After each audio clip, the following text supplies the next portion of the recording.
Dominant Protector. Credit to the author. 551 hanggang 60. Ang mga pangalan po na nandito ay galing sa mga name generator. Kaya kung meron man pagkakatulad sa mga pangalan ng totoong tao o lugar, ito ay tunay na hindi sinasadya. Si House York ay labis na hindi nasisiyahan sa mga aksyon ni House Kang. Talagang tinatakot nila si House York na tanggapin sila bilang isang marangal na bahay na may kaunting mga tagumpay, ngunit ngayon ay hindi na sila banta. Ang huling paraan na ipinagmamalaki ni House Kang ay wala sa Miracle Dr. Larkin's Medicine Company. Ano ang nagpaisip sa kanila na sila ay kwalipikadong ma-upgrade? Sa kabilang banda, kung gusto ni Martin na sumali sa Maharlika, si House York ay walang alinlangan na magkukusa sa pagtulong sa kanya, at maaari pa niyang gawin ito bilang ikalimang pangunahing noble house. Maliwanag, ang kahalagahan ng Miracle Doctor ay napakahalaga sa lipunan. Mayroon kaming 30 handa na produkto at 50 pre-sale na item. Ang presyo ng mga handa na produkto ay 2,999,000 $. Para sa pre-sale item, ito ay 2 milyon bawat isa. At ito ay nasa first come, first serve basis. Ipinakilala ng auctioneer ang mga patakaran ng bidding. Ang lahat ay pamilyar sa ganitong uri ng auction.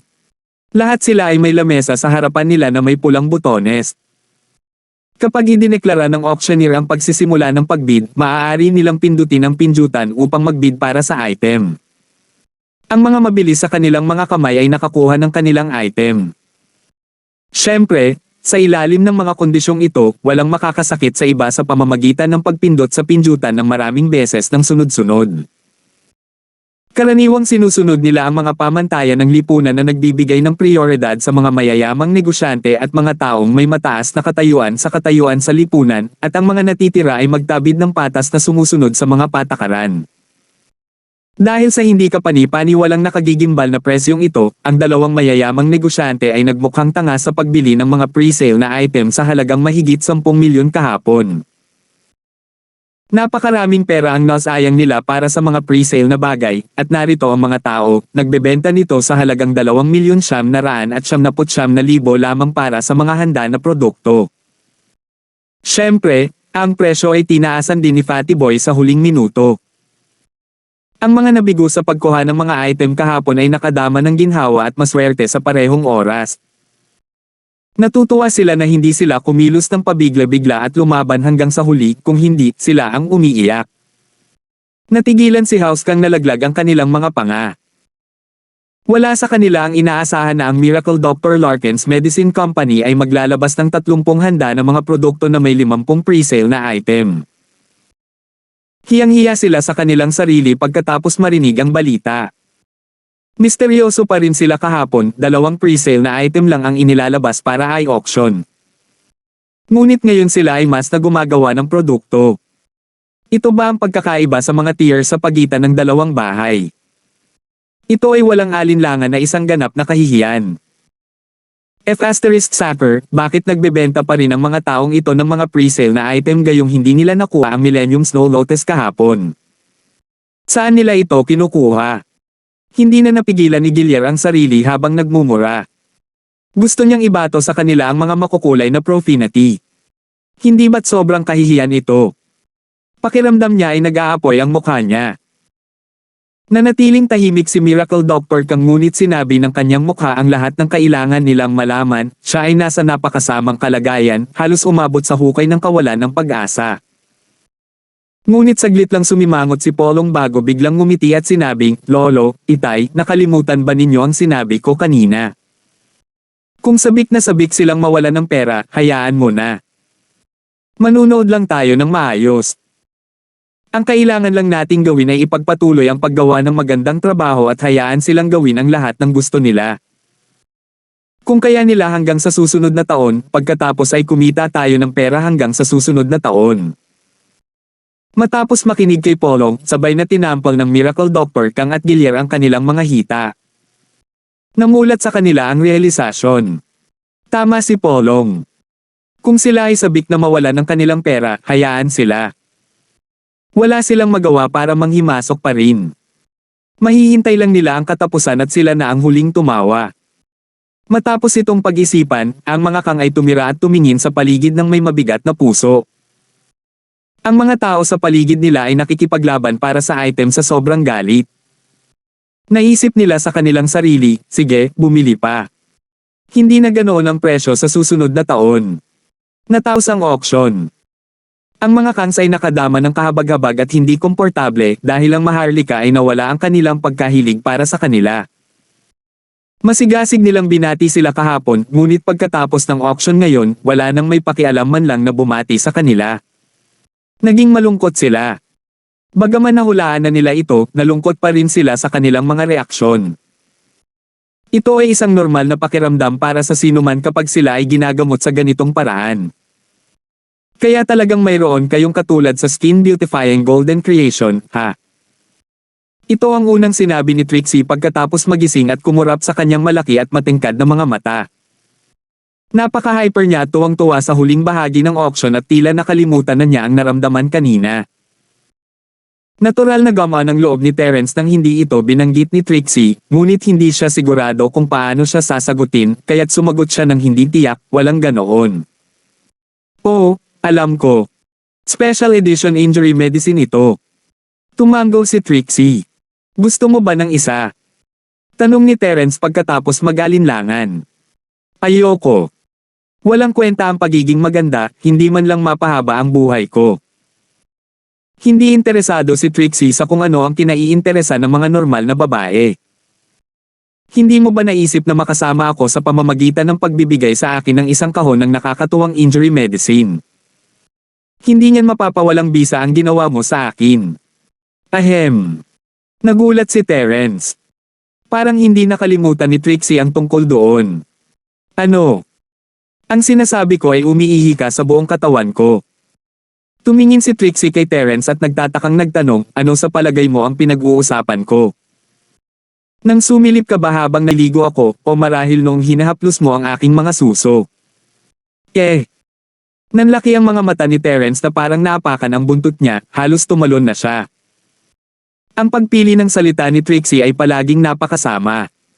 Paano kung narinig siya ni Josephine? Hindi siya madaling kumbansihin kahit na sinubukan ni Terence na magpaliwanag.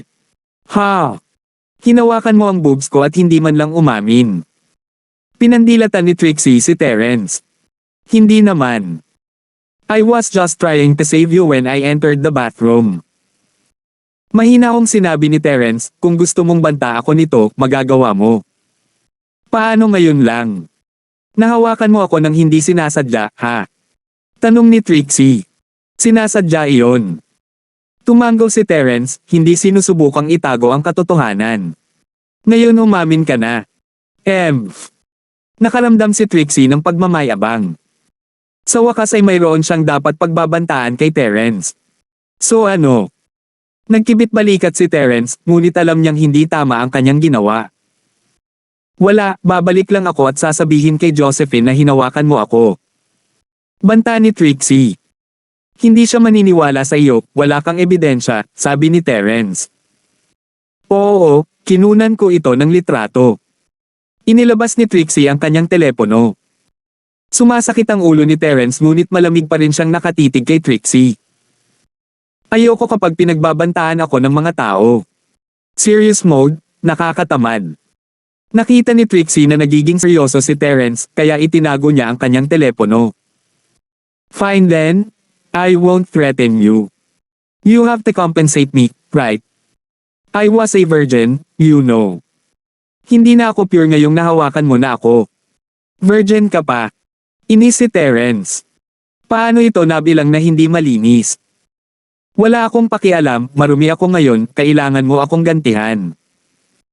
Nagtantrum si Trixie at pinatunog ang sarili bilang malambot at matamis hanggat maaari. Compensate. Hindi makatanggi si Terence sa pagkakataong ito at sinabing, ano ang gusto mong kabayaran? Hayaan mo akong mag-isip. Si Trixie ay kumikilos walang mali, ngunit nakaramdam siya ng kagalakan sa loob. Tama si Jacob. Si Terence ay mahina sa malambot na paglapit. Nabigo siya sa pagbabante sa kanya, ngunit ang pagkilos ng kaunti ay ang kailangan niya para mahulog si Terence dito. Pagkatapos ay tumunog ang telepono ni Terence at iminuwestre niya si Trixie, senyales na maghintay siya habang sinasagot niya ang tawag. Tito Charlton. 522. Terence, natapos mo na ba ang iyong negosyo? Tanong ni Pablo sa tonong nag-aalala. Katatapos ko lang. Ano ba, Uncle Charlton, may problema ba? Tanong ni Terence. Sa tingin ko ay inagaw ni Leandro si Cheryl. Maaari ka bang bumalik? Matapos maranasan ang insidente ng kanyang kumpanya, nasanay na si Pablo na umasa kay Terence. Sa tuwing hindi niya malutas ang isang problema, hahanapin niya ang tulong ni Terence. Hining niya kay Uncle Fredo na mag-imbestiga at sinundan siya, ngunit walang nakitang mga palatandaan. Hindi nakipag-ugnayan si Leandro kay Cheryl. Hindi alam ni Uncle Fredo kung saan hawak ni Leandro si Cheryl. Hindi ito iniulat ni Pablo sa pulisya dahil sa reputasyon ng kanyang anak na babae. Nais niyang protektahan ito, at walang sapat na ebidensya para sampahan ng kaso si Leandro. Bukod dito, nasa likod ni Leandro si Coldy na nagpapigil kay Pablo na kumilos. Ang labanan na ito ay dapat na tinutukoy sa mga anino. Ang pag-uulat sa pulisya ay walang saysay. Hindi nito malulutas ang problema. Walang kumpiyansa si Pablo at hindi niya masisiguro na matatalo niya si Coldy dahil kinakatawan niya ang isang nalulupig na pamilya. Kahit na sina Coldy at Gerald lang ang kasama sa labanan tulad noong nakaraan, walang magawa si Pablo kay Coldy. Inagaw. Nagulat si Terence. Laking gulat niya na ganito katapang si Leandro. Hindi niya alam na ganoon pala kadereng ang bata, na kidnap pa. Nag-file ka ba ng police report? Tanong ni Terence. Hindi, sumali si Fabian sa Coldy kamakailan at nakilala ang isang mas makapangyarihang tao na sumusuporta sa kanya. Gaya ko ngayon, imposibleng maging kalaban nila. Hindi sinubukan ni Pablo na itago ang anuman at tapat na isiniwalat sa kanya ang lahat. Coldy na naman. Kumunat ang noo ni Terence. Iniistorbo na naman siya ng lalaking ito. Matapos mawala ang 2 Golden Class Masters, hindi pa rin niya natutunan ang kanyang leksyon. Mapapatay na sana siya ni Terence sa 1 segundo kung hindi siya naghahanap ng ilang mapayapang araw. Pinapalabas mo ba ako? Tanong ni Terence. Oo, mas kilala mo sina Leandro at Cheryl.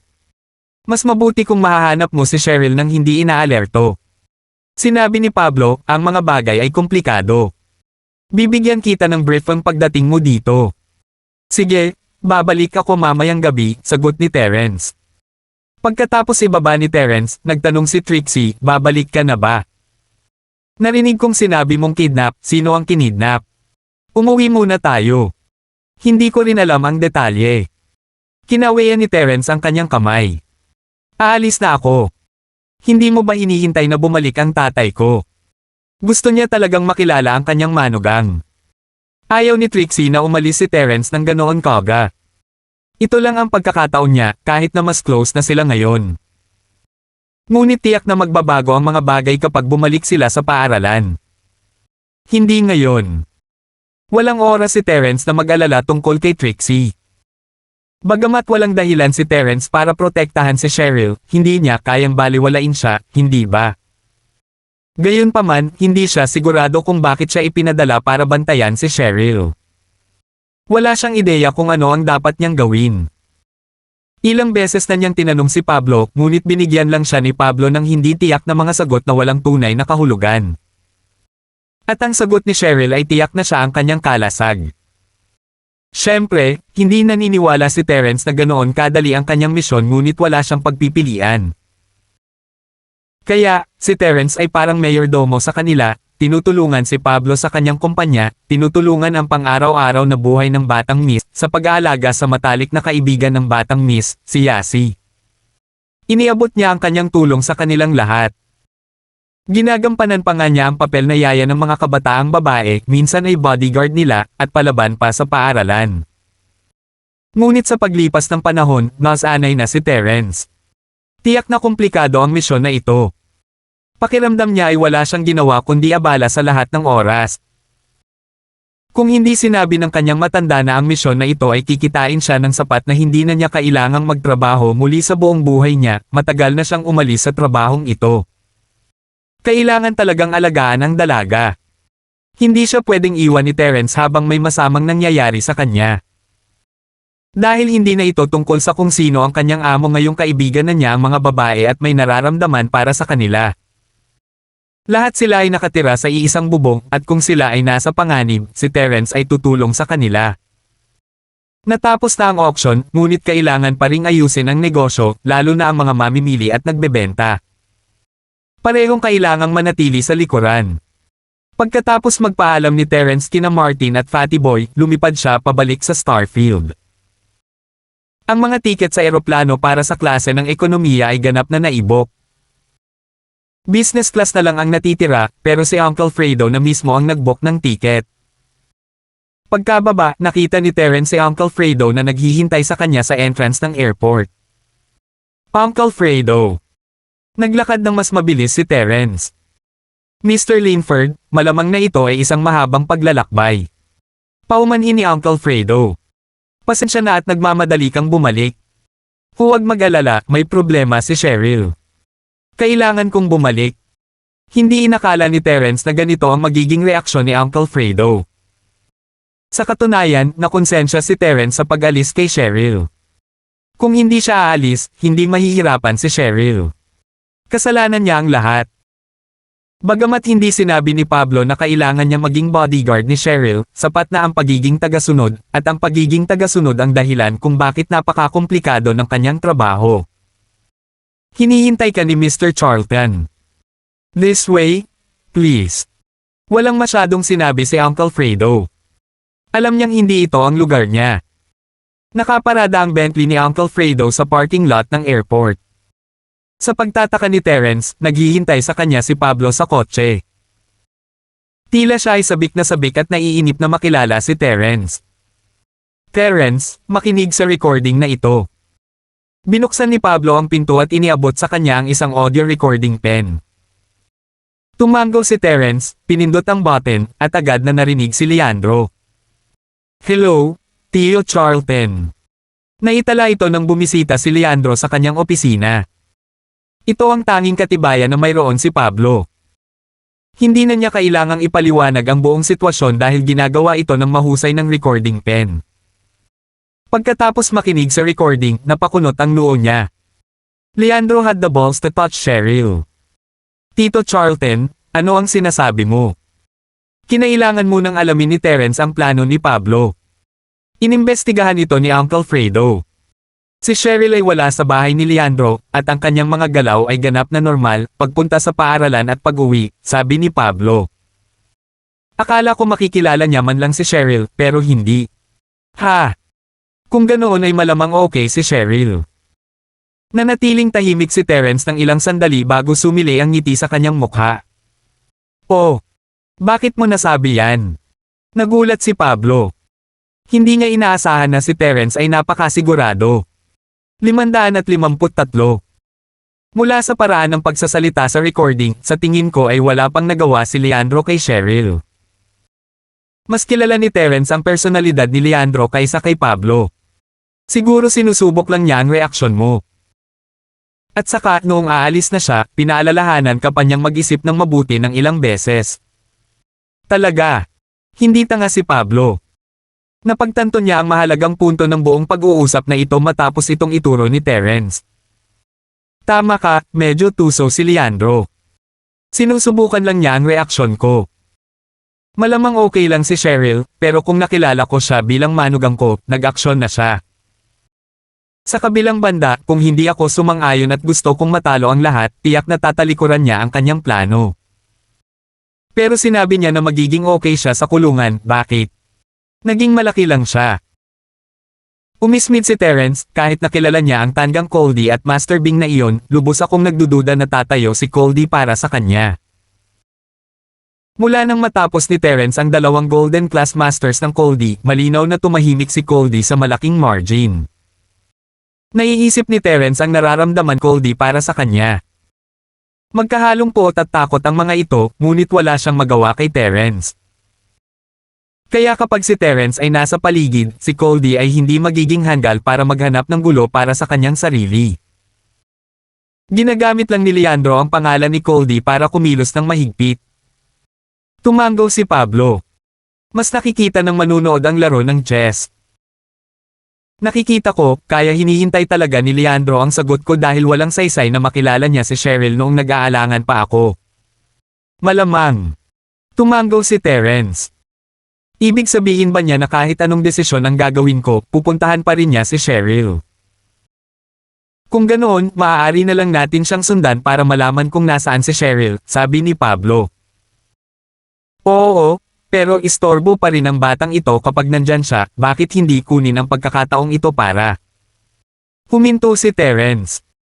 Kung wala pa siyang ginagawa kay Cheryl, hindi natin siya maaaring kasuhan.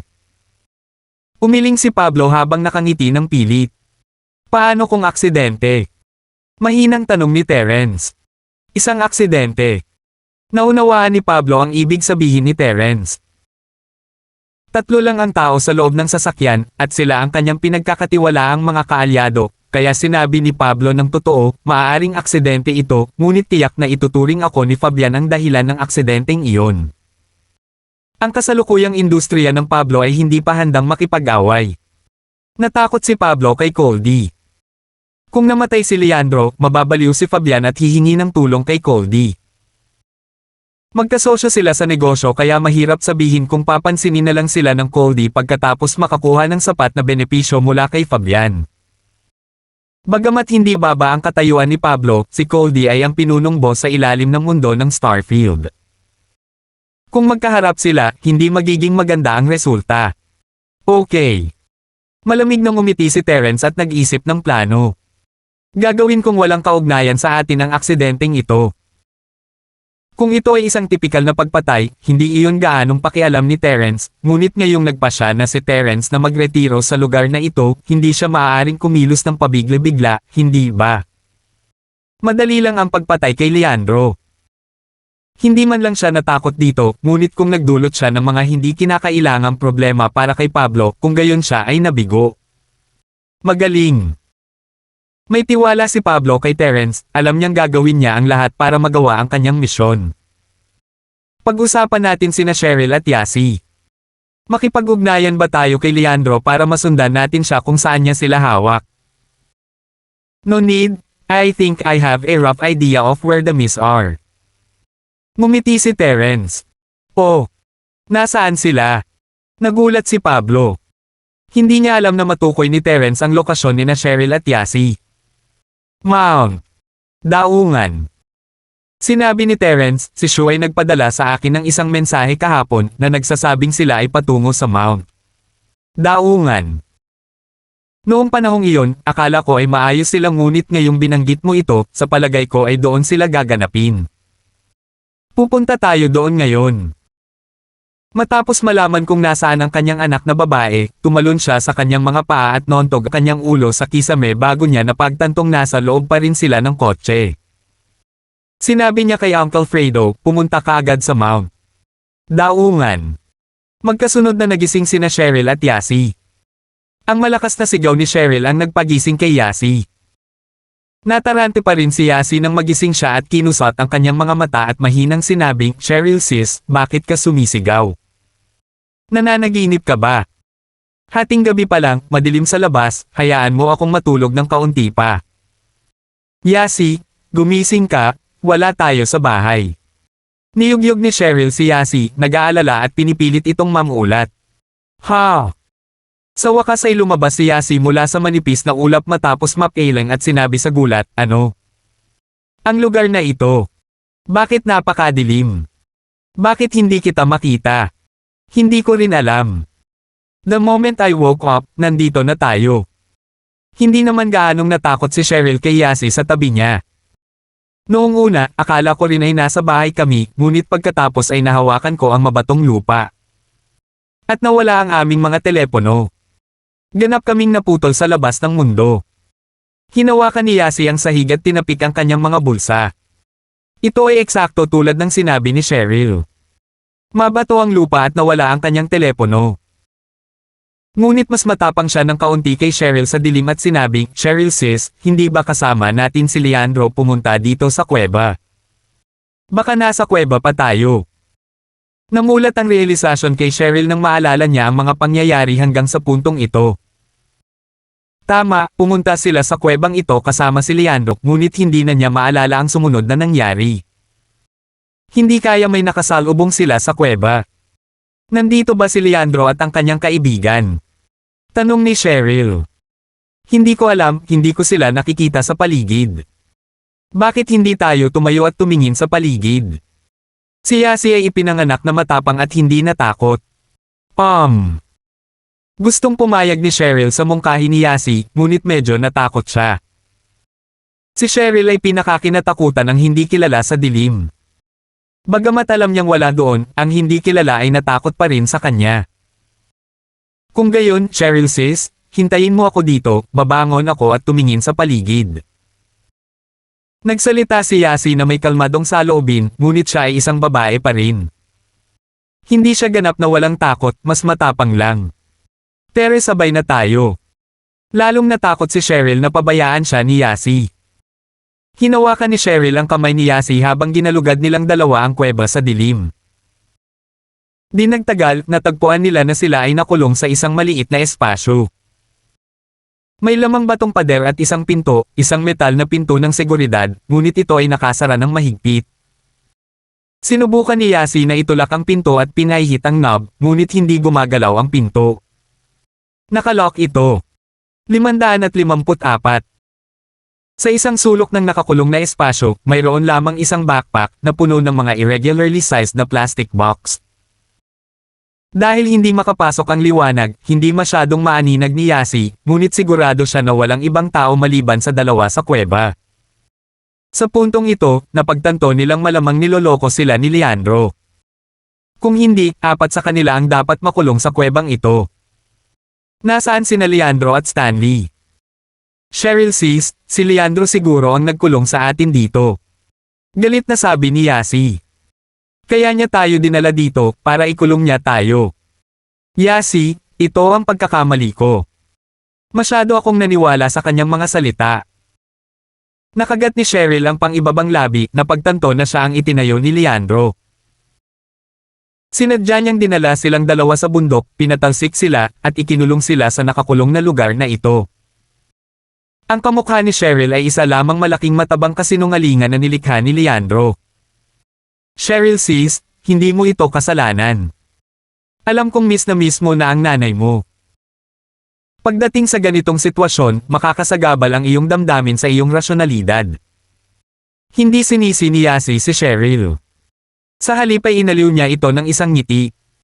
Yasi, alam mo. Si Yasi ay puno ng mga sorpresa. Gayunpaman, hindi makita ni Cheryl ang ekspresyon ni Yasi sa dilim. Siyempre, besties tayo. Magkasama na tayo simula pagkabata. Mas kilala kita kaysa kay Leandro, di ba? Isang buntong hininga ang pinakawala ni Yasi. Hindi ako dapat sumama sa inyo dahil sa curiosity. Nailigtas sana kita kung nasa labas pa ako. Ngayon walang nakakaalam na lumabas kami ni Leandro. Umiling si Cheryl. Yasi, natutuwa ako na hindi ka galit sa akin. Akala ko wala kang alam. Nga pala, ano sa tingin mo ang pakay ni Leandro para ay hostage tayo? Hindi gaanong natakot si Cheryl matapos magkaroon ng pangunawa kay Yasi. Lalong kumalma ang pakiramdam niya matapos malaman na silang dalawa lang ang nasa kuweba. Wala akong ideya. Kadalasan, wala si Leandro sa mga bola. Palagi siyang nakikinig sa iyo. Walang maisip na dahilan si Yasi kung bakit biglang naging lalaki si Leandro. Wala naman siyang balak na patayin ako dahil lang palagi ko siyang tinatanggihan, di ba? Nagulat si Cheryl. Ang kasong ito ay hindi karaniwan, ngunit hindi ito imposible. Laging nasa net ang mga ganitong balita, tama ba? Nang tanggihan ng babae ang pag-amin ng lalaki, na-trigger ang lalaki at pinatay ang kanyang kasintahan sa sobrang galit. Nang makita ni Cheryl ang balitang iyon, wala siyang naramdaman. Ngunit sa ngayon, nakaramdam siya ng panginginig na tumatakbo sa kanyang gulugad patungo sa kanyang utak. Takot na takot siya. Hindi kaya. Kung gayon ako ay kalad ka rin sa iyong kamalasan, mahinang sabi ni Yasi. Cheryl sis, gusto ko pang mabuhay, alam mo ba? Hindi man lang kinakabahan ang ekspresyon ni Yasi. Nakakatawa pa nga siya kay Cheryl. Sino ang mag-aakala na sapat na ang kanilang pamumuhay? Natatawang sabi ni Cheryl. Ay, Cheryl sis, sa tingin mo ba dito tayo mamamatay? Hindi pa ako nagkaka-boyfriend, tapos graduating na tayo, sayang naman. Sabi ni Yasi na may mahabang mukha. Kahit na ganito ang sitwasyon, pinag-uusapan mo pa rin ito. Ang songgit mo ba? Galit na sinabi ni Cheryl, bakit hindi ka mag-isip ng paraan para makatakas sa halip na ang mga kaisipang ito? Escape. May security door. Kung madali lang itong ma-unlock, hindi ito matatawag na security door. At saka, wala tayong anumang susi o tool para ma-unlock ito. Paano tayo makakatakas? Masayang sinabi ni Yasi, dahil mamamatay na tayo, Cheryl sis, mag-uusap ba tayo? Si Cheryl ay naghahanap ng mga paraan upang makatakas, ngunit matapos marinig ang dahilan ni Yasi, nakita niyang katanggap-tanggap ito. Kung ang pinto ng seguridad ay madaling mabuksan, matatawag pa rin ba itong pinto ng seguridad? Nakita niyang walang kabuluhan ang pag-iisip tungkol sa ngayon at tumingin sa absent-minded na si Yasi. Kaya mo pa bang ngumiti sa mga ganitong sitwasyon? Kung hindi ako ngumingiti, ano ang dapat kong gawin? Umiyak. Kahit na malapit na akong mamatay, hindi ako papayag na mainip ako. Walang pakialam na sabi ni Yasi, Cheryl sis, mag-usap tayo. Natigilan si Cheryl. She found Yasi's words reasonable, kahit malapit na silang mamatay, hindi sila basta-basta mamamatay na depressed, di ba? Bakit hindi mamatay na masaya? At saka, baka hindi sila mamatay. Okay, anong gusto mong pag-usapan? Tanong ni Cheryl. Sabihin natin ang ating mga isip at magbahagi ng mga sikreto. Hinawakan ni Yasi ang kamay ni Cheryl. Cheryl sis, matagal na tayong nag-usap ng ganito. Wala man lang tayong sikreto noong unang panahon. Anong sikreto? Niloko mo silang lahat sa akin. Nagalit si Cheryl. Ang kanyang bestie ay palaging kumikilos na bobo at ignorante, ngunit siya ay tuso. Lahat ng sikreto niya ay hinugot ng bestie niya. Hehe, dahil malapit na tayong mamatay, ibuhos mo na lang ang beans. Tumawa ng mahina si Yasi. Cheryl sis, ano ang tingin mo kay Shield bro? Terrence. Ano, gusto mo ba siya? Balik tanong ni Cheryl. Aya, Cheryl sis, mamamatay na tayo. Bakit ka pa umaarte? Alam ko naman na in love ka rin kay Shield bro, di ba? Napakurap si Yasi at napagtanto na hindi siya nakikita ni Cheryl sa dilim. Nasayang ang ekspresyon niya. Tsaka, in love ka din. Nahuli ni Cheryl ang pananalita ni Yasi. Kung mahal mo siya, wala akong choice kundi ang mahalin din siya. I'm destined to be the concubine anyway. Sabi ni Yasi na may straight face. Hindi ako sigurado kung in love ako sa kanya o hindi. Napabuntong hininga si Cheryl. Ito ang unang pagkakataong seryosong sumagot si Cheryl kay Yasi tungkol kay Terrence. Dahil hindi ko alam kung ano ang pag-ibig. Naku, wala din akong clue. I just think that Shield bro is cool unlike other guys na boring. Si Yasi ay patuloy na gumagawa ng mga nangungunang pahayag. Oo, minsan nakakainis siya, pero minsan nag-aalala ako para sa kanya. Nalilito Cheryl kung sarili ba niya o Yasi ang kausap niya. Ang bastos na ito ay may kasama tayong dalawang kagandahan sa bahay, ngunit napupunta pa rin kay Josephine. Hehe, Cheryl sis, nagseselos ka ba? Tanong ni Yasi. Hindi ko alam, hindi lang tama ang pakiramdam ko kapag kasama niya si Josephine. Umiling si Cheryl. Oo, so gusto mo siya? Tanong ni Yasi. Hindi mahalaga kung gusto ko siya o hindi. Mamamatay kami. May sinasabi lang ako.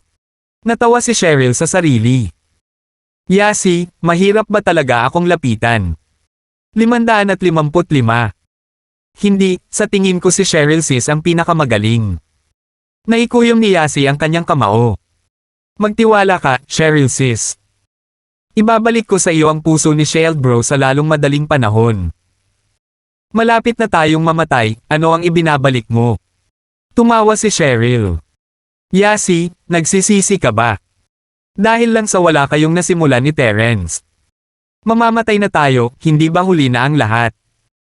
Na, may pagkakataon pa, napagtanto ni Yasi ang kanyang pagkadulas ng dila at tumikim. Yasi, anong sabi mo? Matalino si Cheryl para maramdamang may mali kay Yasi. May tinatago ka ba sa akin? Hehe, actually, bago tayo pumunta dito, nag-text ako kay Shale bro.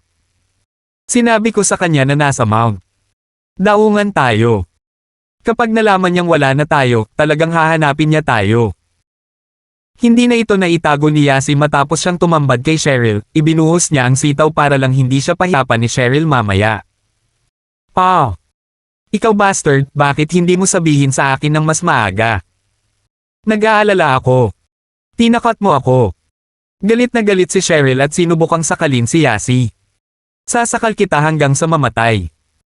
Alam mong maliligtas tayo sa lahat ng oras na ito at kumilos pa rin tayo na parang malapit na tayong mamatay. Ano ang gusto mo? Kung ibinunyag ko ito sa simula, sigurado ako, Cheryl sis, na hindi mo sasabihin sa akin na mahal mo rin si Shale bro. Ngumiti ng masama si Yasi. Parang mahal siya ng mga demonyo. Galit na galit si Cheryl.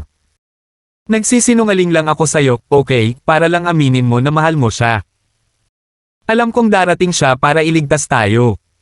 Nako, galit si Cheryl ngayon. Nagsimulang tumakbo si Yasi sa paligid gamit ang kadiliman upang magtago mula kay Cheryl. Halika, hulihin mo ako. Hindi mo ako mahuli, hindi mo ako mahuli. Puputusan ko yung labi mo. Bagamat hindi nakikita ni Cheryl, sinundan niya ang mga tunog at sinundan si Yasi. Naglalaro silang dalawa sa dilim. Maya-maya, pareho silang napagod at sumuko na si Yasi. Cheryl sis, tumigil ka na sa paglalaro. Sumuko na ako, mahal ko si Shale bro, bitawan mo ako. Umamin ka na. Maangas na sabi ni Cheryl. Sasabihin ko kay Terence ang lahat ng sinabi mo pagkalabas natin. So ano, since nag-confess na ako. Lalalala, sabi ni Yasi, walang pakialam. Wala na talagang ideya si Cheryl.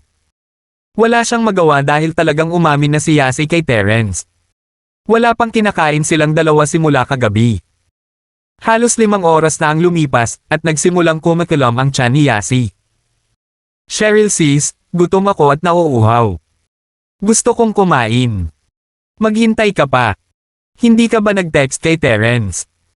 Darating siya para iligtas tayo sa lalong madaling panahon, sabi ni Cheryl. Yasi nodded, pakiramdam na saktan. Ngunit ako ay nagugutom at nauuhaw. Sino ang nagtanong sa iyo na kumilos ng napakabaliw? Nagugutom at nauuhaw din si Cheryl, ngunit kinailangan niyang tiisin ito at hindi ma-demotivate si Yasi. Kung hindi, mamamatay silang dalawa sa gutom. By the way, Cheryl sis, ano sa tingin mo ang nasa loob ng backpack na nakita namin? Sa tingin mo ba pagkain? Tanong ni Yasi. Siguro, pero baka laso na naiwan ni Leandro. Kung ubusin natin, kapareho ng pagpapakamatay. Alam ni Cheryl ang backpack, ngunit hindi niya maintindihan kung bakit iiwan ni Leandro ang pagkain sa kanila kung plano niyang bitag silang dalawa dito. Kung gusto ni Leandro na mabuhay sina Cheryl at Yasi, dapat ay tubig at pagkain ang inihanda niya, hindi lang pagkain. Mas mahalaga ang tubig kaysa pagkain. Kaya naisip ni Cheryl na baka lason ang pagkain. Sinadya ni Leandro na mag-iwan ng lason upang maubos nila ito at mamatay. Dahil talaga ito sa kapabayaan ni Leandro. Masyadong simple ang proseso ng kanyang pag-iisip. Hindi niya inisip na problema ang tubig. Akala niya makakaligtas ang mga babae basta may pagkain. Ay, ayoko nang kainin. Natakot si Yasi at inalis sa kanyang isipan ang ideya. Ngunit gutom at nauuhaw pa rin ako. Sige, matulog tayo saglit. Dapat bawasan ang gutom at uhaw natin habang natutulog. Desperado din si Cheryl, ngunit kailangan niyang kumilos bilang isang malaking kapatid na babae at aliwin si Yasi. Tulad ng sinabi mo, tiyak na darating si Terence at ililigtas tayo. Oh, okay kung ganoon. Napapikit si Yasi. Marahan na ba maantong hininga si Cheryl? Gabi na siguro dahil walang ilaw na sumisikat sa keyhole.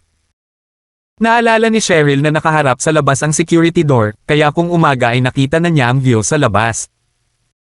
Sa paglipas ng panahon, habang magkadikit ang mga babae sa isa't isa, narinig ni Cheryl ang panay na paghinga ni Yasi.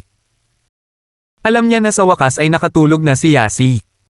Napagod si Cheryl sa puntong ito at nakatulog na rin. Nang magising silang dalawa, may nakita silang sinag ng liwanag na tumatagos sa susian. Sigurado silang umaga na. Gayunpaman, ang dalawa sa kanila ay hindi nagising sa mahinang liwanag kundi sa pagkauhaw. Mahigit 10 oras na silang walang patak ng tubig. Pareho silang tuyo. Hindi na nakaramdam ng gutom si Yasi. Tubig lang ang gusto niya. Cheryl sis, nauuhaw ako. Gusto ko nang inumin, paus na sabi ni Yasi. Halos hindi na niya matapos ang kanyang pangungusap. Yasi, maging mabuting babae. Maghintay ka pa. Tinapik ni Cheryl si Yasi sa likod at mariing sinabi, si Terence ay tiyak na darating at ililigtas tayo. Oo, sure ka. Hindi gaanong kumpiyansa si Yasi sa pagkakataong ito. Akala niya ay darating kaagad si Terence, ngunit halatang hindi na siya darating dahil isang gabi silang nakulong sa kuwebang ito.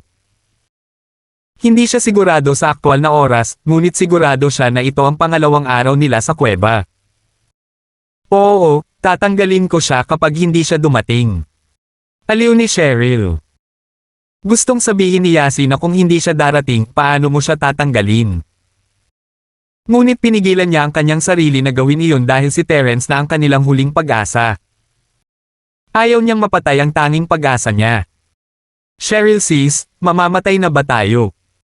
Parang wala akong lakas, antok na antok ako kahit kakagising ko lang. Pinilit ni Yasi na hawakan pa ang kamay ni Cheryl. Hindi kami. Gutom ka lang para magkaroon ng lakas. Umiling si Cheryl. Oh, matutulog muna ako sandali, napapikit si Yasi.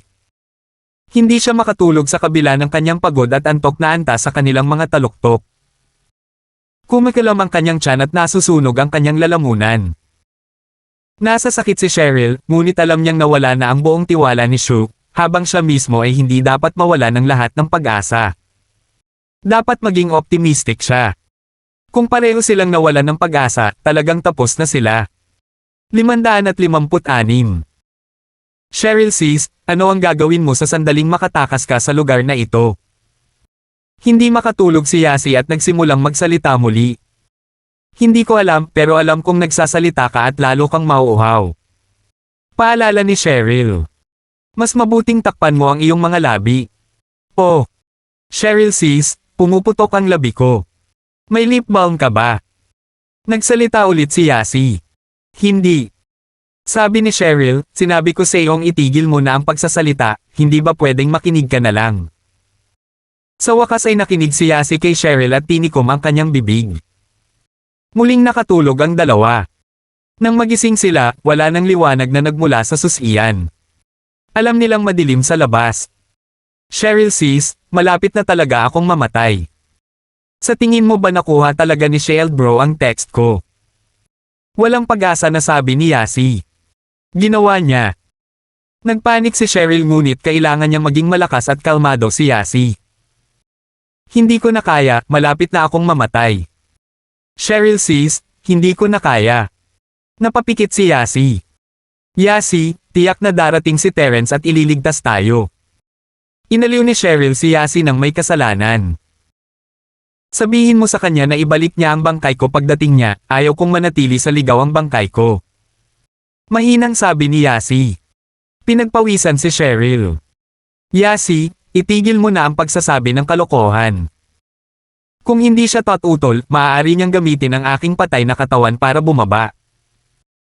Hayaan mo akong matikman ang pagiging babae pagkatapos kong mamatay. Yasi was blurting out nonsense. Siya ay ganap na nawala sa kanyang sarili sa kalituhan at ang kanyang pananalita ay hindi makatwiran. Hindi hiniling ni Terence kay Uncle Fredo na ipadala siya kaagad sa Mount. Daungan, sa halip ay bumalik sa villa at isinama si General Wilson. Si Pablo at Uncle Fredo ay tumitig kay Terence sa paghanga at pagkamangha.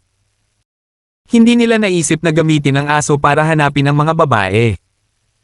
Si Terence ay mas maingat sa paghawak ng mga problema. Ipinarada ni Uncle Fredo ang kanyang sasakyan sa paanan ng mount. Daungan at sinundan si Terence na umaakyat sa bundok. Maging si Pablo ay lumabas ng sasakyan at sumama sa kanila. Alam ni Terence na hindi ipinakulong ni Leandro ang mga babae sa resort.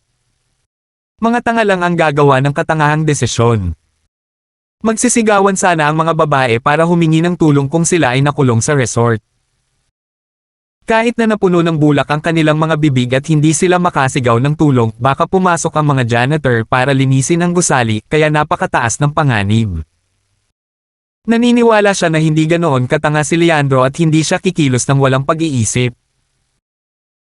Kaya't inilipat ni Terence ang kanyang atensyon sa ibang mga lugar at iniwan sina Uncle Fredo at Pablo upang matiyak na ang mga babae ay hindi nakakulong sa resort habang siya ay umakyat sa bundok. Napahinto siya nang makarating siya sa isang sanggang bahagi ng kalsada.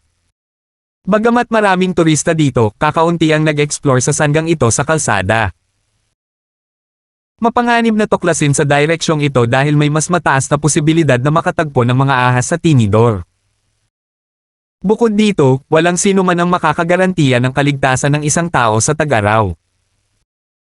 Anything could go wrong and it might be deadly kapag naka-encounter talaga sila ng delikado dito. Natagpuan ni Terence ang mga bakas ng paa sa mahabang damo ng sanggang daan ng kalsada pagkatapos gumawa ng mga obserbasyon. Nakita niyang higit sa isang tao ang mga bakas ng paa sa direksyong ito. Pinakawalan ni Terence si General Wilson mula sa kanyang mga braso at napahiga sa lupa. Si General Wilson ay natakot sa buong paglalakbay. Hindi niya alam kung bakit siya hawak ni Terence. Naisip niya na gusto siyang katayin ni Terence. Nagkaroon siya ng pagnanasa na tumakas, ngunit dahil alam niyang madaling maabutin siya ni Terence, sumuko siya sa ideyang iyon at tinanggap ang kanyang kapalaran ng walang pag-ungol. Ngunit sa sandaling ibinaba siya ni Terence, naamoy niya ang bango ni Cheryl, ang kanyang may-ari. Alam ni General Wilson na si Terence ay masunurin at natatakot pa rin kay Cheryl, kaya hanggat maaari niyang mahanap si Cheryl, mapoprotektahan siya mula sa panliligalig ni Terence. Kaya't nang hindi nagsenyo si Terence, sinimulang subaybayan ni General Wilson si Cheryl hanggang sa marating nila ang pasukan ng kuweba. Huminto siya sa pintuan ng seguridad ngunit hindi niya makita si Cheryl kahit saan na ikinalungkot niya. Bagamat hindi makilala ni General Wilson ang pintuan ng seguridad, nakilala ni Terence. Alam niyang nakulong sina Cheryl at Yasi sa loob ng kuweba. Dahil pambihira ang pandinig ni Terence, narinig niya si Yasi sa sandaling pumasok siya sa kuweba. Muntik na siyang matamba nang marinig niya ang chat nila. Napahiya si Terence.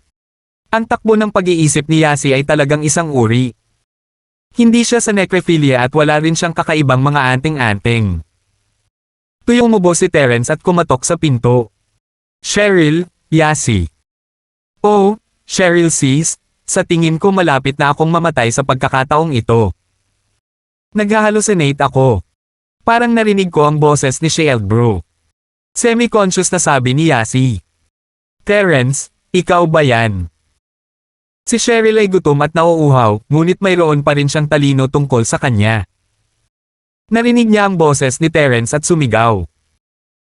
Pakiramdam niya ay nabuhay siya sa dilim sa buong buhay niya, at ito ang unang pagkakataon niyang masaksihan ang liwanag.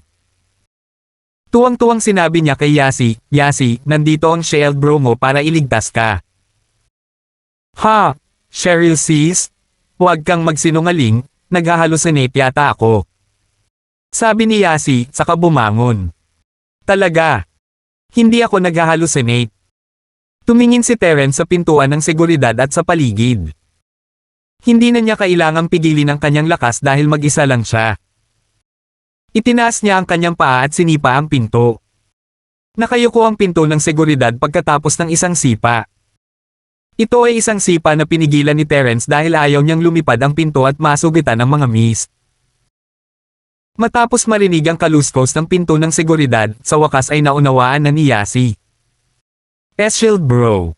Oo, ako ito. Binigyan ni Terence ang pinto ng ilang mabubuting sipa at inalis ito sa mga bisagra bago pumasok sa kuweba. Okay lang ba kayo? Sob. Napaluha si Cheryl. Siya ay naghihirap sa lahat ng oras na ito.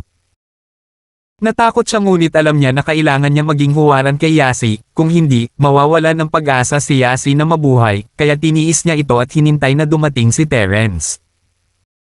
Ngayong dumating na si Terence, lahat ng kanyang damdamin at pagdurusa ay agad na naalis. Sorry late ako. Hinawakan ni Terence ang kamay ni Cheryl at marahang tinapik ang likod nito. Huwag ka nang umiyak, uwi na tayo. Samantala, hinailan ni Yasi ang braso ni Terence sa kanya at kinagat siya. Aw! Anong ginagawa mo? Nasa sakit si Terence at pinandilatan si Yasi.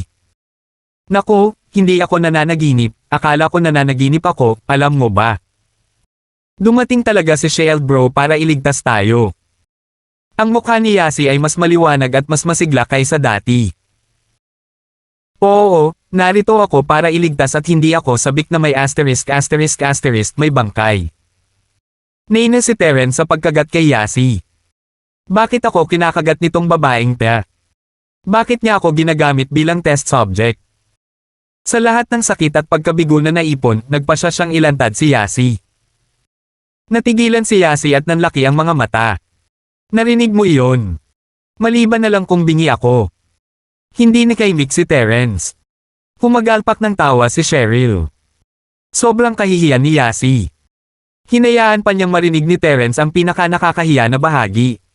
Nakakahiya. Okay, ayos lang, bumaba na tayo. Hinihintay tayo ni na Uncle Charlton at Uncle Fredo doon, sabi ni Terence habang siya ay tumayo. 557. Napagtanto ni na Cheryl at Yasi na sila ay nawala ng isang buong araw, at dapat ay labis na nag-aalala sina Pablo at Uncle Fredo sa kanilang kaligtasan. Kahit na sobrang excited si Yasi, nahihilo siya sa kanyang mga paa nang tumayo siya dahil sa kanyang pagod. Tumalon si Terence habang mabilis siyang nagbigay ng tulong kay Yasi. Kakargahin mo siya. Hindi kasing tigas ng katawan ko, sabi ni Cheryl. Sigurado ka? Tanong ni Terence nang si Cheryl ay hindi na makatayo ng tuwid. Oo, tumango si Cheryl. Siya ay nanginginig, ngunit siya ay medyo matigas kaysa kay Yasi. Hey, babuhitin ko kayong dalawa, sabi ni Terence pagkatapos buhatin si Yasi. Ha! Dilat na tinitigan ni Cheryl si Terence. Yumuko si Terence, pinatong si Yasi sa kanyang likod, at iniunat ang kanyang mga braso. Halika na. Pa, sure ka. Tumingin si Cheryl kay Terence na may pagdududa. Sa normal na mga pangyayari, ito ay kapanipaniwala na ang isang tao ay maaaring magdala ng isa pa pababa ng bundok, ngunit si Terence ay nag-aalok na buhatin silang dalawa pababa. Hindi ba siya medyo malakas? Nagawa kong sirain ang pinto ng seguridad, ano sa palagay mo? Gustong makipagtalo ni Terence. Ang pagdududa sa kakayahan ng isang lalaki ay isang malaking kahihiyan, ngunit hinayaan ito ni Terence dahil alam niyang nag-aalala lang si Cheryl sa kanya, hindi siya iniinsulto. Nag-alinlangan si Cheryl dahil sa pagod na bumabagabag sa kanyang isip, ngunit hinayaan niya pa rin itong buhatin siya pagkatapos maalala ang deformed security door. Lumabas si Terence sa kuweba dala ang mga mist. Pumasok sa isip niya ang pag-iisip na tawagan si Pablo, ngunit ang magkabilang braso niya ay nakahawak sa sandaling ito. Gayunpaman, sa daan patungo sa ibaba ng burol, sa pasukan ng resort, nakita niya sina Pablo at Uncle Fredo. Pareho silang tumilapon palabas ng resort na wala ng bunga ang kanilang paghahanap. Tumangala sila at nakita si Terence na bitbit ang mga mist. Sabay-sabay silang natuwa at nagulat. Cheryl, Yasi. Humakbang si Pablo patungo kay Terence. Nawala na niya ang lahat ng kapanahunan at pagiging mahinahon ng isang CEO. Isa lang siyang nag-aalalang ama ngayon. Ayos naman sila, pagod lang at tulog. Ngumiti ng pilit si Terence. Hindi niya inaasahan na ganoon kabilas ang tulog nilang dalawa. Nawala ang pagkabalisa at stress nang dumating si Terence upang iligtas sila. Pakiramdam nila ay ligtas at protektado sila, kaya't pareho silang nakatulog ng mahimbing. Nais ni Uncle Fredo na mag-alok ng kanyang tulong, ngunit natakot siya na baka hindi niya sinasadyang magising ang mga mises, kaya isang paumanhin ng ngiti lamang ang ibinigay niya kay Terence. Si Pablo, gayunpaman, ay tuwang-tuwa na hinihimas ang kanyang mga kamay. Ang kanyang anak na babae ay ligtas at maayos, at siya ay labis na nag-aalala para sa kaligtasan ng mga batang babae. Sa paanan ng bundok, walang choice si Terence kundi ibaba ang mga babae. Ginhaising nito ang mga babae at inaantok na pinaikit ang magkabilang mata. Hindi napigilan ni Cheryl na tumakbo sa yakap ng kanyang ama nang makita siya nito. Tatay. Si Leandro ay isang bastard. Ikinulong niya tayong dalawa. Kailangan mo kaming ipaghiganti. Huwag kang mag-alala, Cheryl. Okay lang, okay lang. Masyadong emosyonal si Pablo. Ang kanyang anak na babae ay hindi kailanman nagdusa ng labis sa kanyang buong buhay. Naibuhos ni Cheryl ang kanyang pait kay Pablo, ngunit hindi iyon magawa ni Yasi kay Pablo, kaya hinarap niya si Terence at tumalon sa yakap nito. Shield bro, kailangan mong ipaghiganti kami. Gusto lang ni Yasi na aliwin siya ng mga tao. Isang tunay na yakap ang pinakakailangan niya. Tinapik ni Terence ang kanyang balikat habang sinusubukan niyang aliwin siya. Desidido si Terence na maghiganti para sa kanila kahit walang kahilingan ni Yasi. Ngunit ang kanyang paraan ng paghawak ng mga bagay ay magiging iba sa pagkakataong ito dahil hindi maaaring makipagsapalaran si Pablo sa sandaling ito. Pinlano ni Terence na itulak ang lahat ng sisihin sa isang third party. Pagbalik nila sa villa, inaliw ni Terence ang mga babae at bumalik sa sarili niyang silid. Kailangan niyang maghanda para sa paghihiganti. Kinuha niya ang recording mula sa pen recorder gamit ang isang computer at tinawag si Jerwin. Maya-maya, sinagot ang tawag. Terence kuya. Hindi inaasahan ni Jerwin na makakatanggap siya ng tawag sa telepono mula kay Terence. Binigyan nga niya si Terence ng pera para sa kapalit, ngunit hindi niya alam kung voluntaryong ibibigay sa kanya ni Terence ang impormasyon. Isang kapatid, ako ito. Sinabi ni Terence, libre ka ba ngayon? Ngayon. Anong meron? Si Jerwin ay umiinom kasama si Sutay at nalilito kung bakit tumatawag si Terence. Isang bro, hindi kita binaygo. Pagkatapos ng sandamakmak na paghihirap, sa wakas ay nakatanggap na ako ng balita para sa iyo. Tungkol ito sa hinahangaan ni Cheryl sa paaralan. Sabi ni Terence. Oh. Tungkol kay Cheryl. Nasaan ka? Magkita tayo at mag-usap. Natuwa si Jerwin nang marinig ang balita tungkol kay Cheryl. Kung ito ay isang bust o hindi, darating siya para kay Cheryl. Nasa villa ako ni Cheryl. Hihintayin kita dito, sabi ni Terence. Okay, pupunta ako dyan sa loob ng 10 minuto. Mabilis na sabi ni Jerwin. Nang lumabas si Terence sa kanyang silid, nakita niyang ganap nang nakarecover ang mga babae. Pareho silang naglalambing sa pagkain at inumin. Aalis ako saglit. Maghihiganti ako para sa iyo. Ngumiti si Terence. Napaka-cute ng paraan ng pag-arte ng mga babae. Okay. Napuno ng pagkain ang bibig ni Yasi, ngunit sinuntok pa rin niya ang hangin nang marinig niya si Terence. Hindi masyadong nagsalita si Cheryl habang nakatingin kay Terence at sinabing, mag-ingat ka. Ang lamang ni Cheryl ay bumulaga kay Terence sa 1 segundo bago siya tumango. Bagamat hindi alam ni Pablo ang plano ni Terence, hindi siya nag-alala kahit kaunti dahil nangako si Terence na hindi kalagkarin ang Pablo Industries papasok. Saan ka pupunta? Kailangan mo bang kasama si Uncle Fredo? Tanong ni Pablo. Hindi, may darating. Ngumiti si Terence. Napatulala sila nang malaman na may darating para sunduin si Terence. Nakangiti si Terence nang umalis siya sa villa. Nandoon na ang sasakyan ni Jerwin at bumaba siya ng sasakyan nang makita niya si Terence at magiliw siyang binati. Terence bro? Terence na. Haha. Tumango si Terence na parang wala siyang balak at sinabing, ang pagiging private detective ay isang delikadong trabaho, alam mo. 558. Mahirap siguro para sa iyo, Terence bro. But rest assured, babayaran kita ng malaki. Pag-usapan natin ang admirer na binanggit mo kanina. Hindi na napigilan ni Jerwin ang paksa. Isang bro, makinig ka muna sa recording na ito. Inabot ni Terence kay Jerwin ang pen recorder. Mabilis na kinuha ni Jerwin ang panulat at pinindot ang play button. Ang mukha ni Jerwin ay naging pangit matapos marinig ang ilang segundo nito at nagpakawala ng agos ng pang-aabuso sa presensya ni Terence. Moherf asterisk sacker, sino itong mongrel? How dare he gave me a green hat to wear? Isang papatayin ko siya. Hehe, Anbro, huwag kang mag-alala. Naligtas ko na si Cheryl, at virgin pa siya. Sinusubukan lang banta ng bastard na iyon si Uncle Charlton, paliwanag ni Terence. Maaaring sumuko si Jerwin kay Cheryl kung iisipin niyang hindi na birhen si Cheryl, kaya kinailangan ni Terence na ibunyag ang katotohanan upang manipulahin si Jerwin na atakihin ang kanyang karibal sa pag-ibig, si Leandro. Terence bro, buti na lang at nandoon ka para iligtas siya sa tamang panahon. Ang iyong kabaitan ay walang sinasabi. Hindi ko makakalimutan ang mga bagay na ginawa mo, pangako. Emosyonal na sabi Jerwin habang hinahampas ang balikat ni Terence. Naniniwala siya na si Terence ay taos-pusong tinutulungan siya pagkatapos tanggapin ang suhol. Sa totoo lang, hindi masisisi si Jerwin sa paniniwala niya kay Terence dahil bodyguard lang ni Cheryl si Terence. Nagkaroon na siya ng kasintahan at binayaran pa siya ni Jerwin ng malaking halaga para hindi sila magkaroon ng anumang conflict of interest. Hindi nakita ni Jerwin kung bakit tatanggihan ng isang bodyguard ang trabahong ito. Oo nga pala, Anbro, itong karibal mo sa pag-ibig ay kailangang parusahan sa pagkakataong ito. Hindi ko magagarantiya ang kaligtasan ni Cheryl sa susunod, alam mo na, paalala ni Terence.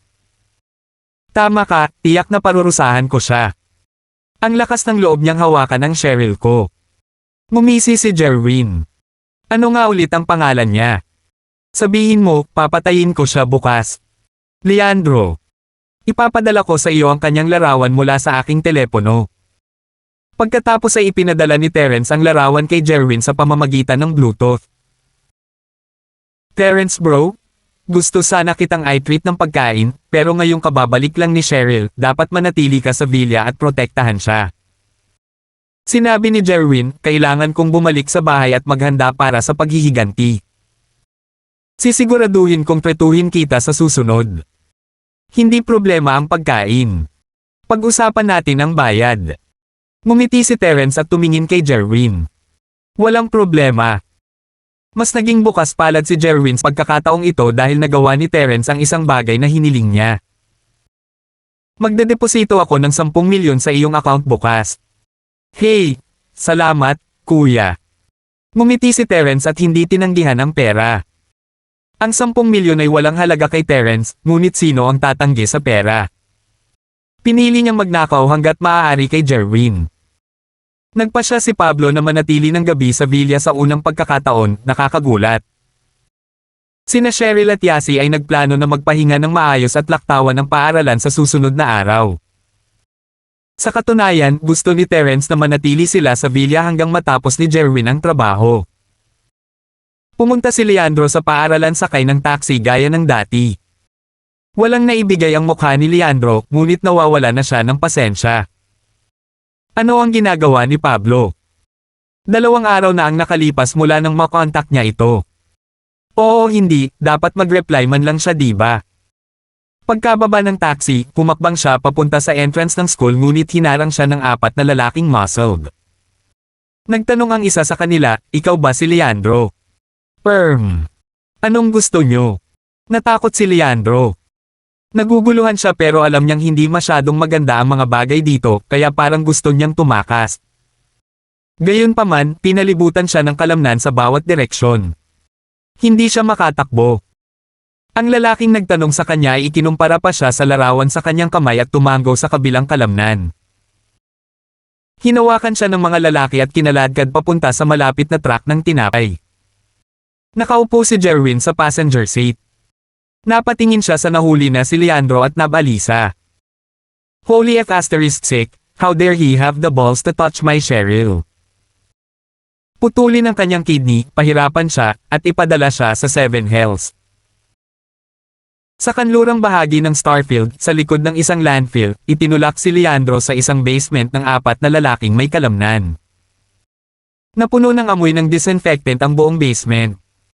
Bumahing si Leandro dahil sa puspos at masangsang na amoy. Sino kayo? Bakit niyo ako hinuli? Alam niyo ba kung sino ang tatay ko? Si Fabian yon. Kung kilala niyo siya, iwan niyo na lang ako, or else babayaran ko kayo. Umungol si Leandro, naglagay ng matigas na kilos. Moherf asterisk Sacker, bakit ka sumisigaw? Gusto mo na bang mamatay ngayon? Lumapit sa kanya ang isang lalaking may tato at sinampal ang kanyang pisngi. Pagod ka na bang mabuhay? Ikaw, galit na galit si Leandro, ngunit natatakot siyang galitin ang may tato. Mukha siyang triad member. Bagamat bahagi rin ng underworld ang kanyang ama, nasa kamay siya ng iba. Hindi naman niya kayang gawin ang lahat ng gusto niya, di ba? Baka patayin pa siya ng mga taong ito sa lugar. Ipasok mo siya, kailangan kong suriin ang kanyang katawan, utos ng may tato habang kinakawayan ng iba. Dinala ng 4 na kalamnan si Leandro sa isang silid. Tumalikod ang may tato at pumasok sa ibang kwarto. Si Jerwin ay nakaupo sa silid at nakatitig sa isang matalas na scalpel na may malamig na mga mata. When bro? Gusto mo bang ikaw mismo ang gumawa? May paggalang na tanong ng may tato. Oo, gagawa ako ng unang hiwa. Mag-iniksyon ng nakakaparalisadong solusyon sa kanyang katawan. Gusto kong maalala niya ang lahat ng sakit. Ito ang parusa niya sa paghawak sa aking babae. Malamig na sabi ni Jerwin. When bro? Sinabi lang niya na ang tatay niya ay si Fabian, maingat na sabi ng may tato. Fabian. Anong ginagawa niya? Tanong ni Jerwin. Nagsimulang ipaliwanag ng may tato ang gawa ni Fabian. Siya ay isang malaking shot sa lungsod na ito na nagmamay-ari ng isang club at isang hotel. Ano ang kalokohang ito? Ang kanyang background ay hindi nagkakahalaga ng pagbanggit. Nawala ng interes si Jerwin na makinig pa at naiinip na iwinagayway ang kanyang kamay. Gawin natin. Oo. Nakita ng may tato na lalaki na nawala ng interes si Jerwin sa background ni Fabian, kaya itinikom niya ang kanyang bibig at umalis para ayusin ang mga bagay-bagay.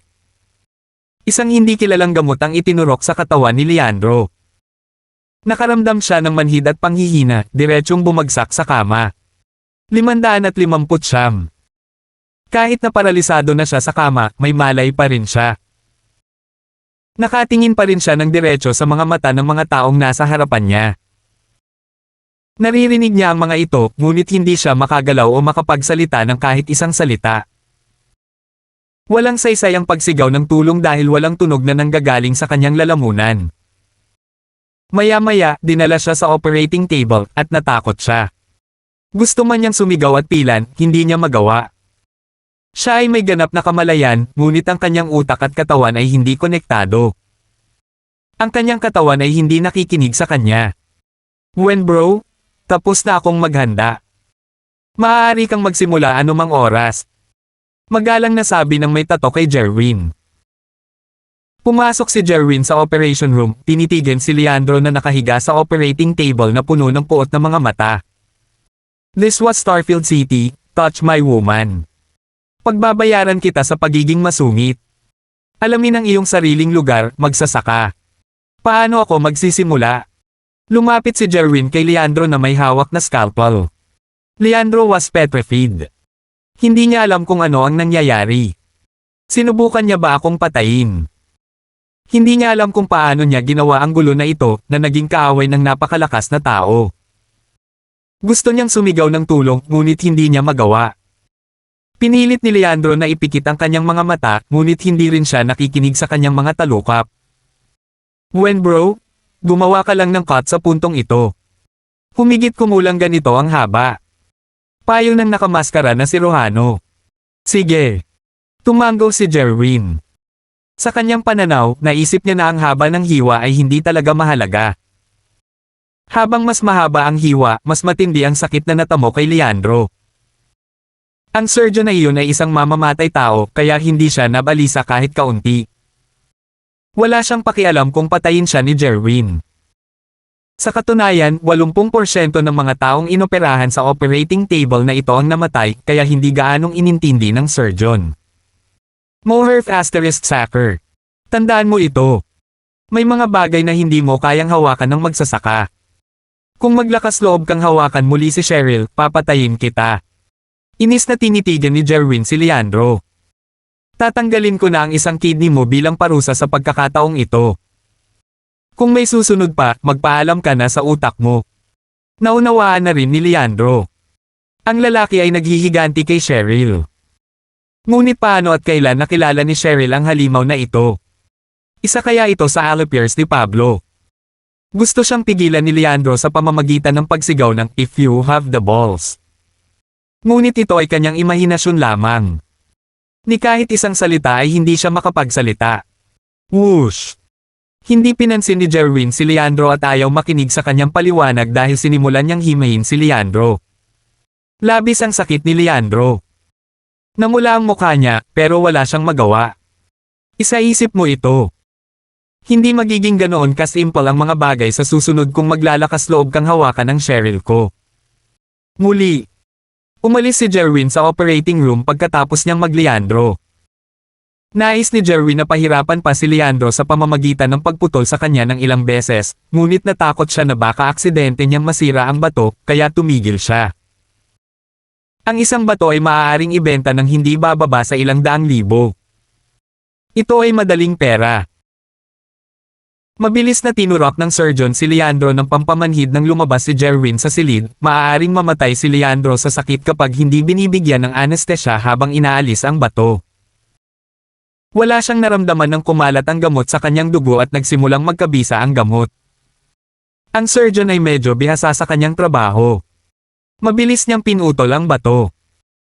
Pagkatapos ay iniwan ng may tato si Leandro sa pasukan ng Starfields First Hospital at tumakas.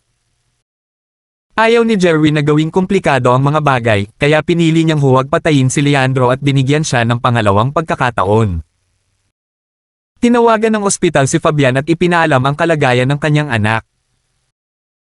Sumabog si Fabian matapos marinig ang balita at isinugod sa ospital ang kanyang anak na nakahiga sa hospital bed, gising na gising. Galit na galit siya sa nakikita. Sino ang nangahas na hawakan ng anak ko sa Starfield?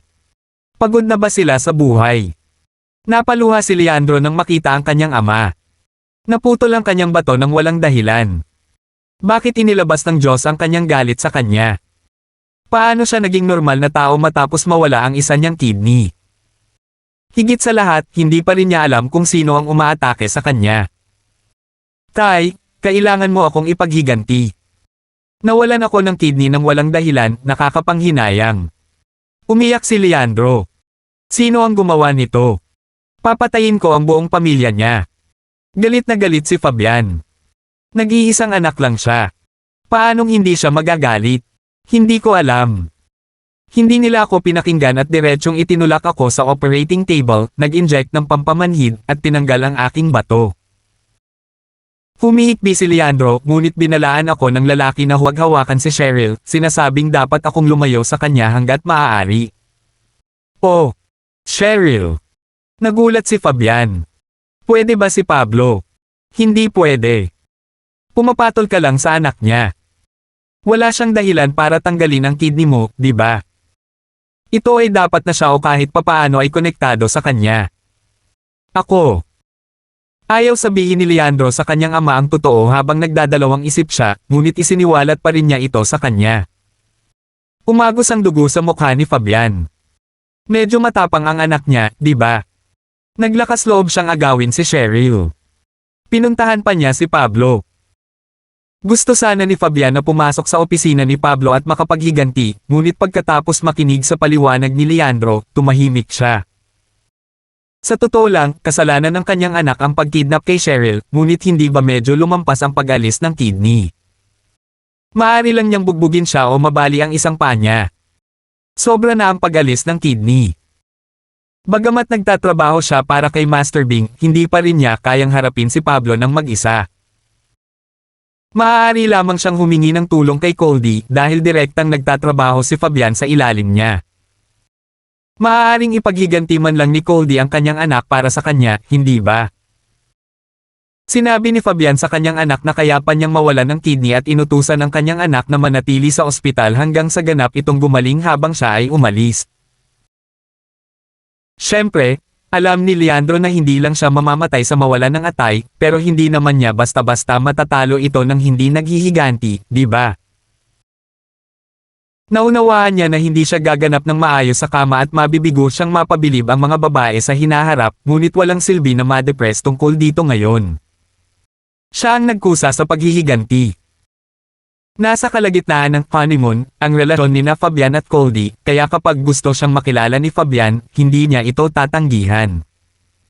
Song bro, anong nangyayari sa madaling araw?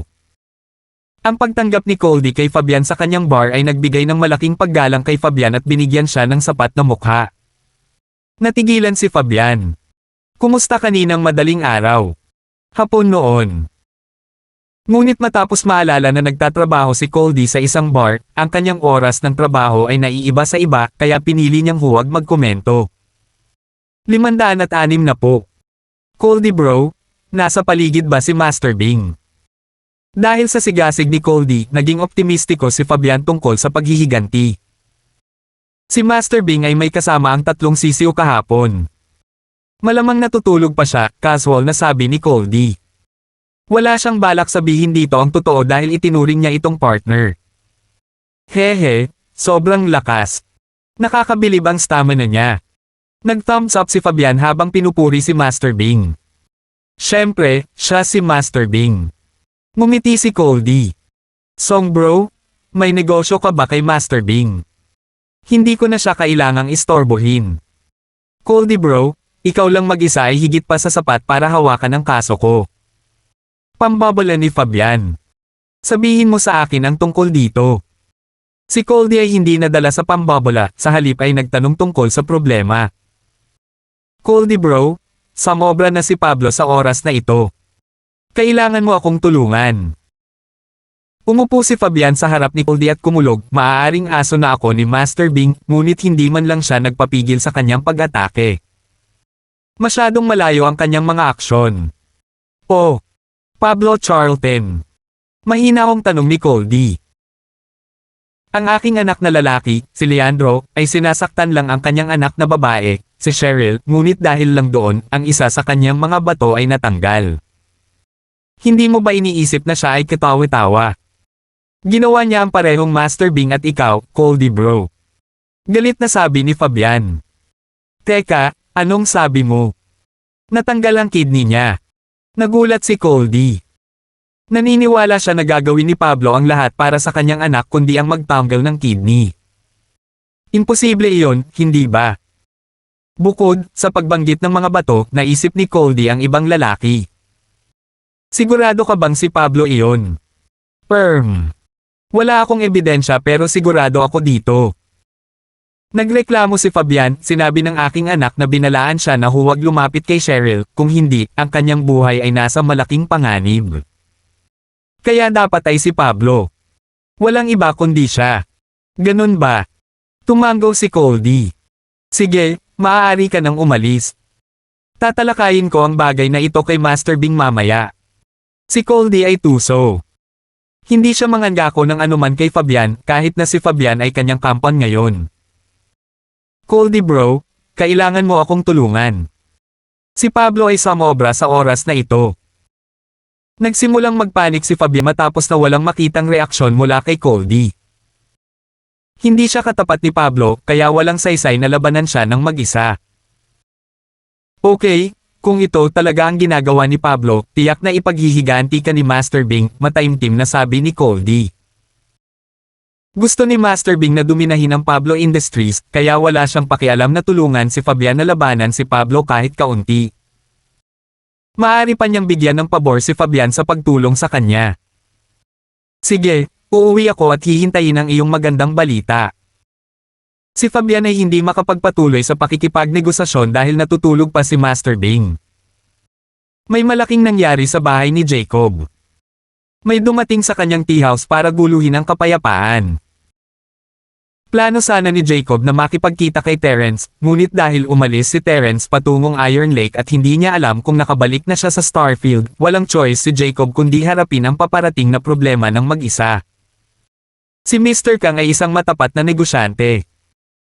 Ang kanyang negosyo ay kumikita pa rin, kaya ang kanyang pamilya ay namumuhay ng isang desenteng pamumuhay hanggang sa masira ang kapayapaan. May bagong bukas na tea house sa tapat mismo ng tea house nila kung saan nawala ang katahimikan noong isang buwan. Si House Kang ay nagpapatakbo ng tea house sa loob ng maraming taon. Ito ay isang kilalang tea house. Hindi sila nakakuha ng maraming customer, ngunit ang bagong bukas na tea house ay halatang mas kaunti ang mga customer kaysa sa kanila. Ang pinuno ng bagong bukas na tea house, si Benji, ay hindi natuwa sa tagumpay ng kanyang karibal, kaya binalak niyang isabotahe ang negosyo ni House Kang sa pamamagitan ng pagpapadala ng mga gangster doon araw-araw. Bagamat kilalang lokasyon ng tea house ng House Kang, hindi kakayanin ng mga Kang na may mga gangster na mamasyal araw-araw. Ang isang tea house ay sinadya upang maging isang tahimik at mapayapang lugar. Karamihan sa mga customer ay mga negosyante at mag-asawa. Kaya hindi nila kinaya ang lahat ng sigawan at ingay ng mga gangster, di ba? Nais i-report ito ng mga Kang sa pulis, ngunit wala silang magawa dahil walang ginagawang ilegal ang mga gangster. Maingay lang sila. Customer pa rin ang mga gangster. May karapatan silang uminom ng tsaa doon, ngunit ang problema ay uminom sila ng isang pot ng tsaa para sa buong araw. Bilang karagdagan, ang tea house ay nag-aalok ng mga libreng card para sa kanilang paglalaro, ngunit sila ay nag-enjoy ng kaunti. Panay ang sigaw nila. Sa totoo lang, customer pa rin sila. Binayaran nila ang serbisyo. Magagawa nila ang lahat ng gusto nila basta customer lang. Alam ni Mr. Kang na nasaktan niya ang kanyang karibal, kaya hindi siya nagalit sa pagbagsak ng kanyang negosyo. Bagamat hindi sapat ang pera ng mga gangster para sa kanilang pang-araw-araw na gastusin, wala nang ibang pagpipilian ang kanyang ama. Pagkalipas ng isang buwan, ang mga Kang ay halos nasa kanilang limitasyon, at ang kanilang karibal ay dumating sa kanilang tea house. Ngunit si Benji ay hindi dumating ng mag-isa. Siya ay dumating kasama ang isang taong makapangyarihan at sikat sa Starfield. Kilalang kilala ni Mr. Kang ang lalaking iyon. Alam niya ang kalagayan niya ngayon. Chairman Kang, pareho tayo ng negosyo. Ikinagagalak kong makilala ka. Masiglang bati ni Benji sa kanya. Halika, ipapakilala ko sa iyo ang aking kaibigan. Ito ay si Chairman Gold mula sa Teofisto Entertainment, at ito ang kanyang panganay na anak na lalaki, si Raul. Hanapin mo na lang sila kapag nakatagpo ka ng anumang problema. Pinagsalubong ni Mr. Kang ang kanyang mga kilay nang bigyan siya ni Benji ng thumbs up para tapusin ang kanyang pangungusap. Hindi ba ito banta? Ngunit hinarap ni Mr. Kang ang sitwasyong ito ng mahinahon. Hindi siya bata. Alam niya na sa mundong ito ng dog-eat-dog world, ang malakas ay nakaligtas at ang mahina ay namatay. Chairman Gold, Chairman Zhang, maaari ko bang malaman ang layunin ng pagbisitang ito? Dumating ba kayo para sa tsaa o mag-uusap tayo sa tindahan? Hindi natuwa si Mr. Kang sa kanila, ngunit tiniis niya ang hindi kasiya siya at nagtanong ng mabuti. What the f***, binaliwala mo lang ba ako? Nakatayo ako dito, hindi mo ba ako nakita? O baka hindi mo ako inisip na tao? Natahimik sina Teofisto Gold at Benji ngunit sumabog si Raul, hinampas ang mesa habang nakaturo kay Mr. Kang. Inikat niya ang mesa, pinalipad ang mga set ng mga babasagin at tumama sa lupa. Nagkapira-piraso ang mga babasagin. Salamat po at sinamahan ninyo ako, ingat lagi mga master.